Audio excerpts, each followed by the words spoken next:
They say sarcasm is the lowest form of wit. I'm not sure who they are exactly, but this was obviously a phrase coined a long time ago. As we all know, the lowest form of wit nowadays is actually Nicole Arbour. Though dated it may be, the phrase still rings with some kind of truth. I wouldn't consider myself the king of sarcasm, but I can say with some confidence I'm at least in the royal family. Maybe some kind of duke. So when Riley Dennis decides, hey, I'm gonna do a video where I'm a sarky little bitch, I feel it's my duty, nay, my privilege to show him what's what. So grab your textbooks. Someone's getting schooled. Hi there! Are you tired of being called a racist, a misogynist, a white supremacist, a Nazi, a homophobe, and a transphobe? No, of course not. In fact, sometimes it's nice to be noticed. Then you need to learn how to be a politically correct bigot. Yeah, but before you do that, I'm gonna need you to learn how to finish a fucking sentence before you jump cut, okay? You piss poor excuse for a YouTuber. You see, the days of being able to shout racist and sexist slurs from the rooftops are over. Oh yeah, I mean Black Lives Matter, do it from the street. And if you're into Islam, rooftops are now for throwing people to a stony death. That's probably why BLM are on ground level. I mean, they can't share. It would be like, hey you white piece of shit. Haha, whoa, Mohammed, what you doing, man? Don't drag that guy to the edge, he's gonna,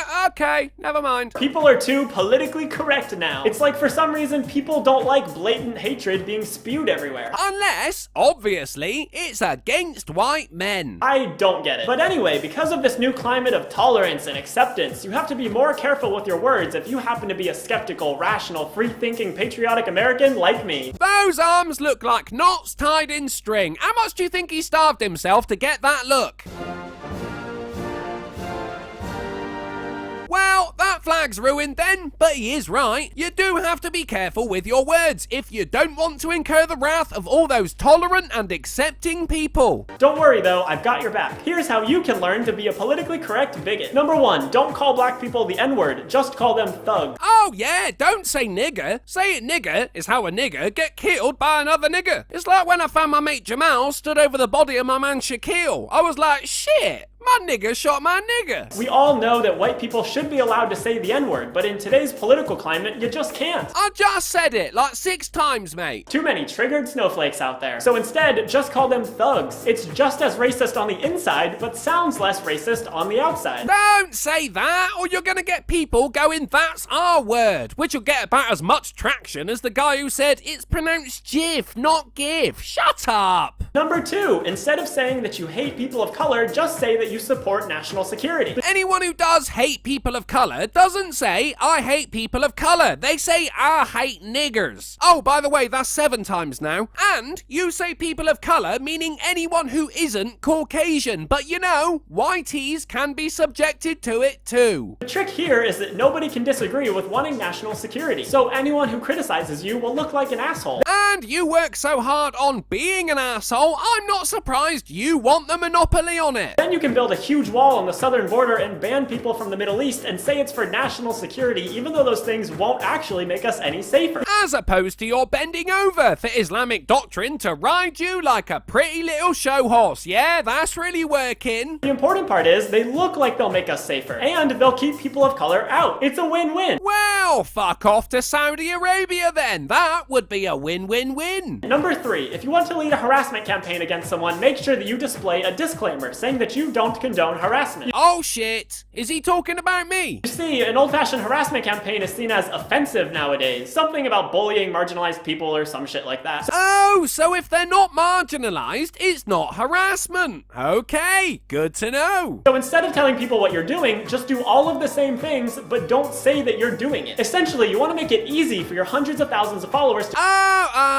okay. He's not talking about me. go harass someone by giving them all the information they need, but not actually directly telling them to do it. Riley, the internet is the Wild West, buddy. There's no responsibility for the creator to police their audience. I mean, it's impossible. A disclaimer at least shows you do not condone it, because we so often get accused of sending our viewers over to harass you. Whereas I've found it's actually your lot who harass people and take take the low fucking road. But no, you're all tolerant and accepting, aren't you? If you make it easy enough for them, they'll do it whether you tell them to or not. Oh, well, thank you for shitting all over your point then. And this way, you can avoid any responsibility. It's like putting a really tasty treat in front of a hungry dog and then telling the dog that it shouldn't eat the treat. Except a dog can be trained, whereas humans are responsible for their individual actions. Shit analogy. It's still gonna do it, but then it's not your fault because you told it not to. What the It's a dog treat, you moron. It's made for dogs. Who were you saving it for? Was your mum coming to visit? Fucking idiot. Number 4, don't call people feminazis, just call them feminist extremists. Well, I prefer sexist cunts, but go on. Back in the day, feminazi was a perfectly good insult. You could dismiss the arguments of any annoying feminist with just one word. Ah, see, we were throwing the word Nazi around before it was cool. But now, thanks to PC culture, we have to use 2 words, feminist extremist. Still, it's a good way to ignore the concerns of anyone who criticizes you, so I highly recommend using it. Well, what do you call someone who disagrees with you, Riley? A Nazi, that's it, and then you don't have to listen to them. Just saying, mate, a little bit of self-awareness goes a long way. Number 5, instead of saying that you hate trans people, just say that you wouldn't date them. Oh, here we go. This old chestnut. Thanks to all the liberal, leftist, communist transgenders out there, it's now not okay to hate someone just because they're trans. Which you would know nothing about because you're a cross-dresser, not transgender. That's ridiculous. You know it, I know it, we both know it. So to get around this, just say you would never date a trans person. Oh yeah, because not wanting to date someone obviously means you fucking despise them. Someone doesn't take rejection very well, do they? It's a good way of getting your message across without explicitly saying it. Plus, if anyone criticizes you, you can just call them a rapist and claim that they're trying to force you to have sex with a transgender person. Well, it's extreme, sure, but it's just as extreme as what you're saying, so fight fire with fire, I guess. I know, stupid saying, you fight fire with water. Sayings like that must have caused a lot of shit back in the day. Fucking morons. Because remember, implicit bias is fake news. Implicit bias. Attitudes or stereotypes that affect our understanding on a subconscious level. Riley, that whole segment was fueled by your implicit bias about people who aren't attracted to transsexuals. Your head isn't just for your weave, dumbass. It's got a brain in it too. Number 6, don't call yourself a white supremacist. Just say that racism doesn't exist and that people of color are ruining our country. Racism does exist and probably will always exist. And social justice is ruining your country and mine and the fucking world. White supremacist has all sorts of negative connotations now. White nationalist is sometimes okay, but not always. The easiest way around this is just to say that you have white pride and to complain about reverse racism and white genocide. Unless you're not white, in which case it's just racism and genocide. Almost like we face the same shit, isn't it? Talk about the evils of multiculturalism, laugh about the people of color who will die because of environmental racism, and yell at people when they don't speak English. Multiculturalism works both ways. No one is saying you can't pray 6 times a day, you just can't blow up a bus full of people for not doing the same. Environmental racism, had to look that up, and apparently only black people get housed in poor areas, which must be why Will Smith lives in an opulent palace of splendor, and I currently have the smell of goat curry wafting through my window from the shop down the road. And people not speaking English? Yeah, sure, yell at them, but do it in Russian. But if anyone calls you a white supremacist, you deny it. Well, white supremacists are normally quite proud to wear that label, so maybe stop chatting shit. The label might fit, but it's not politically correct. Number 7, instead of saying you support the alt-right, say that you're a centrist who just wants to hear both sides. Ah, so someone who isn't a bigot would be intolerant of other people's beliefs and opinions. Okay, got it. This one's easy. People love centrists, even though it's a logical fallacy to claim that the 2 extremes are bad and the center is good. Yeah, I don't normally subscribe to the horseshoe theory, but the far left and the far right are actually shockingly similar in their methods, even if the far left hasn't quite realised it yet. It's called an argument to moderation, look it up. Don't tell me what to do. But if you say you're a centrist, nobody can say that you're actually alt-right. And then all you have to do is ignore the left and constantly give a platform to the right. Or the other way around, Riley, again with the unironic lack of self-awareness. self-awareness.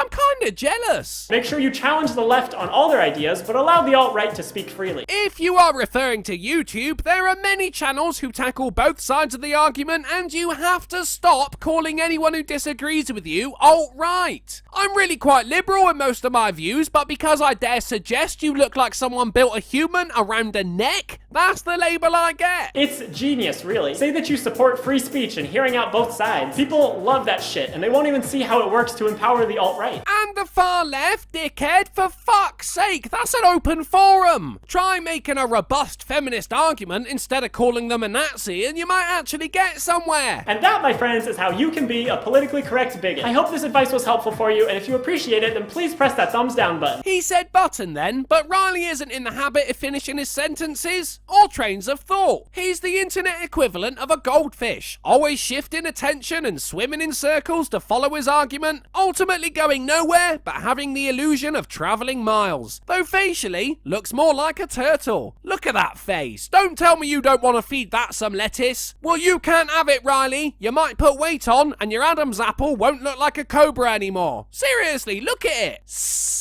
So anyway, there we go. Proof that talking fast doesn't necessarily mean you have anything to say. Cheers for that, Riley. Always nice to chat with someone who has the self-awareness of a fucking spoon. Thanks for watching, guys. Please consider becoming a patron to contribute to the demise of my internal organs. The link is in the description, and remember, when liberals say alt-right, they're normally alt-wrong.